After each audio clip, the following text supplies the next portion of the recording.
warahmatullahi wabarakatuh. Apa kabar?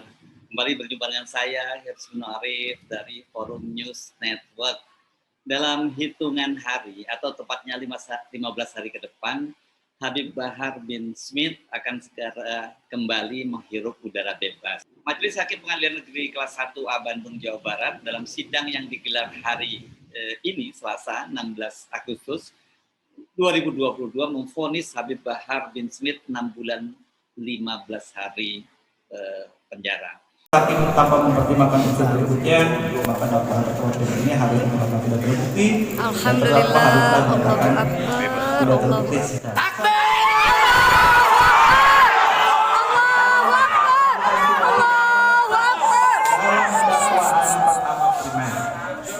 Dan membebaskan terdakwa dari dakwaan.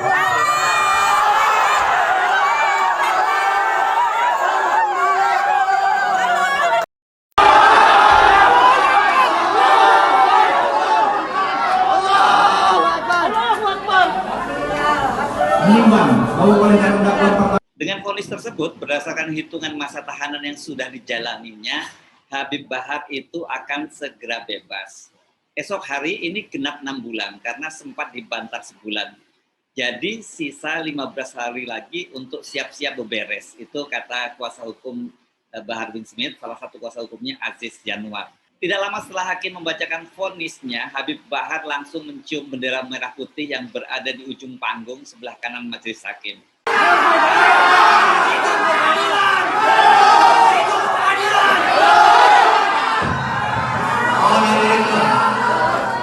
Vonis hakim yang sangat ringan ini cukup mengejutkan, mengingat jaksa penuntut umum dari Kejaksaan Tinggi Jawa Barat itu sebelumnya menuntut hukuman yang sangat berat, sampai 5 tahun penjara. Jadi vonisnya ini hanya 1/10-nya, 10%-nya lah. Boleh dibilang hakim hanya mengepaskan dengan masa hukuman yang sudah dijalani oleh Bahar bin Smith. Ya, hitung-hitungnya agar negara tidak harus membayar ganti rugi karena telah menahan Habib Bahar.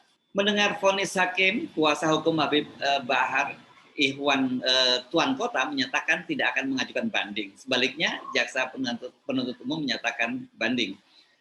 Dalam tuntutannya, jaksa penuntut umum itu menilai Bahar bin Smith bersalah melakukan penyebaran berita bohong saat ceramah di kawasan Margahayu, Kabupaten Bandung.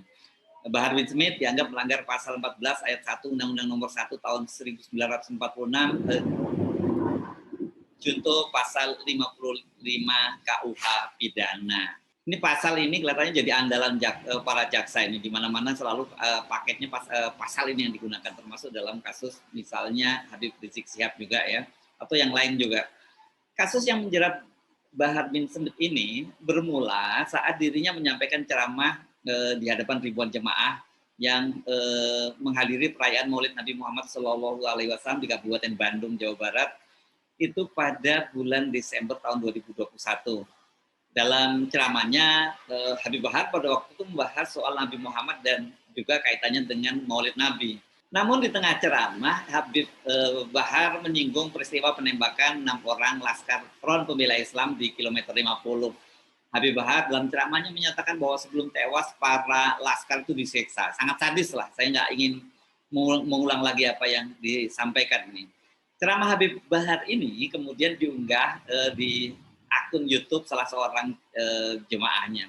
Ceramah inilah yang dalam dakwaan jaksa disebut sebagai menyebar kabar bohong dan menyebarkan yang bisa menyebabkan keonaran. Hakim dalam vonisnya sepakat bahwa ceramah Habib Bahar itu merupakan penyebaran kabar bohong dan bisa menyebabkan keonaran.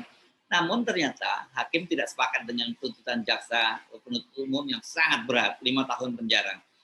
Jadi dalam vonisnya hakim menyatakan terdakwa Habib Bahar bin Smith telah terbukti secara sah, meyakinkan menurut hukum, bersalah melakukan tindak pidana secara bersama-sama menyiarkan kabar yang tidak pasti atau tidak lengkap. Sedangkan dia mengerti, setidaknya dia mengerti kabar itu akan mudah menimbulkan keonaran di kalangan rakyat. Itu kata Hakim Ketua Dodong Rusdani. Setelah membacakan vonis, hakim sempat memberikan nasihat kepada Habib Bahar agar setiap kali mau berceramah, apalagi bila isunya itu sensitif, sebaiknya Habib Bahar berkonsultasi terlebih dahulu dengan para penasihat hukumnya. sehingga tidak lagi harus berurusan dengan hukum seperti sekarang. Hakim ini rupanya cukup berempati juga ya dengan Habib Bahar. Nah betul, Habib Bahar itu sebelumnya dia sempat menjalani hukuman penjara selama 3 tahun penjara ya, karena divonis bersalah melakukan penganiayaan, melakukan kekerasan terhadap seorang anak sehingga mengalami luka berat. Vonis itu dijalaninya di Lembaga Pemasyarakatan Gunung Sindur, Bogor, Jawa Barat. Saat Habib Bahar menjalani hukuman itu, Habib Bahar kembali berurusan dengan hukum karena dia juga dilaporkan itu telah melakukan penganiayaan terhadap seorang supir taksi online. Supir taksi itu menurut Habib Bahar telah menggoda istrinya, dan untuk menjaga kehormatan istrinya itulah kemudian Habib Bahar melakukan kekerasan terhadap supir tadi. Dan untuk perbuatan yang terakhir ini Habib Bahar kemudian divonis ringan, hanya 3 bulan penjara. Nah ini masalahnya baru sebulan keluar dari Lembaga Pemasyarakatan, Habib Bahar itu kembali ditangkap oleh Polda Jawa Barat karena ada yang mengadukan ceramahnya yang dianggap menyebar kabar bohong.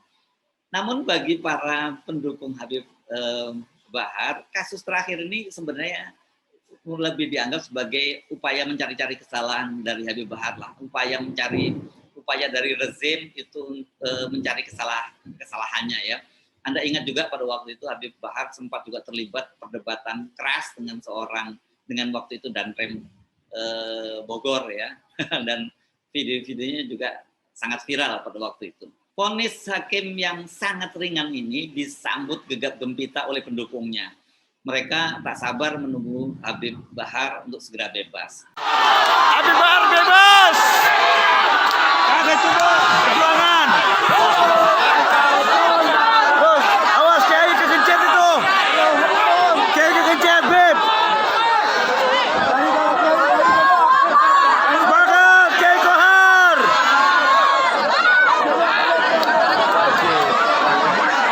Alhamdulillah, Buya Habib Bahar bin Ali bin Smith bebas. Allahu Akbar. Bebas. Allahu Akbar. Allahu Akbar. Takbir. Allahu Akbar. Takbir. Allahu Akbar. Terus berjuang takbir. Siap. Hanya kematian yang mengistirahatkan kita. Takbir. Allahu Akbar. Sallallahu alaihi Nabi. Apakah nasihat hakim agar Habib Bahar ini mengendorkan tensi ceramah-ceramahnya dan kemudian sebaiknya berkonsultasi dengan para penasihat hukumnya terlebih dahulu sebelum dia berceramah? Saya kok tidak yakin ya. Penjara itu buat Habib Bahar bukanlah tempat yang menakutkan. Mungkin buat kita-kita semua menakutkan, tapi buat Habib Bahar penjara itu tidak menakutkan. Bahkan saya melihat ini justru menjadi salah satu ladang dia tempat berdakwah. Di sejumlah penjara, bahkan semasa dia masih menjalani penahanan itu, Habib Bahar tidak mengurangi aktivitas ceramahnya. Banyak preman dan narapidana yang insaf karena aktivitas dakwah Habib Bahar bin Smith. Jadi kita tidak terlalu kaget misalnya ketika waktu dia ditahan di Polda Metro Jaya dan kemudian dia dipindahkan, itu banyak sekali para tahanan itu yang menangis karena kehilangan dia. Begitu juga ketika dia menjalani penahanan di LP. Salah satunya kalau tidak salah dia pernah juga ditahan di LP Pondok Raja gitu ya. Ada foto-foto ini, foto-foto dia bersama dengan para narapidana yang bertato. dan mereka ini katanya setelah ditahan bersama dengan Habib Rizik, maksud saya ditahan bersama Habib Bahar, mereka itu kemudian banyak yang membaca Al-Qur'annya lebih lancar, kemudian juga banyak yang sudah menghafal hadis dan sebagainya. Jadi saya sih tidak berharap bahwa Habib Bahar kembali berurusan dengan hukum dan kembali harus masuk penjara, karena saya kira semanfaat-manfaatnya Habib Bahar di dalam penjara, saya kira dia pasti lebih manfaat kalau dia tetap berada di luar. Cuma itu tadi diingatkan oleh jaksa supaya diingatkan oleh hakim, ya tensinya dikendorkan dengan cara tadi berkonsultasi dulu dengan para penasihat hukumnya. Saya Ismail Arif dari Forum News Network. Sampai jumpa lagi. Wassalamualaikum warahmatullahi wabarakatuh.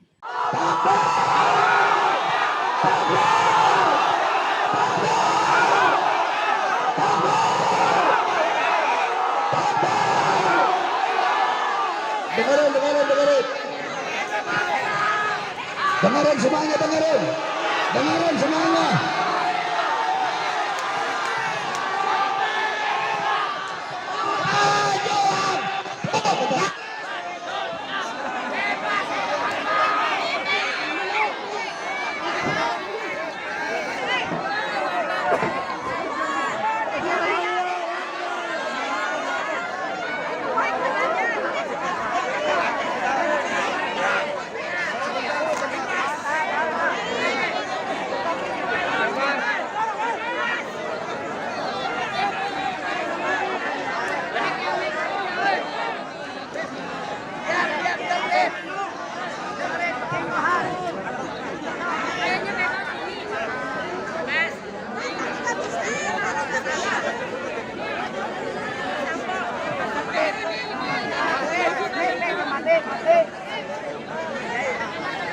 Bermati. Dengarin. Kita sampaikan apresiasi kepada hakim. Setuju? Setuju. Kita sampaikan apresiasi ke hakim. Andaikan betul vonisnya 6 bulan 12 hari, betul? Dan saya ingin tegaskan, semua nanti pulang dengan kondusif. Setuju? Tunjukkan akhlak santri, betul? Tunjukkan akhlak anak bangsa yang baik, betul? Dan kita rayakan besok 17 Agustus rame-rame, saudara.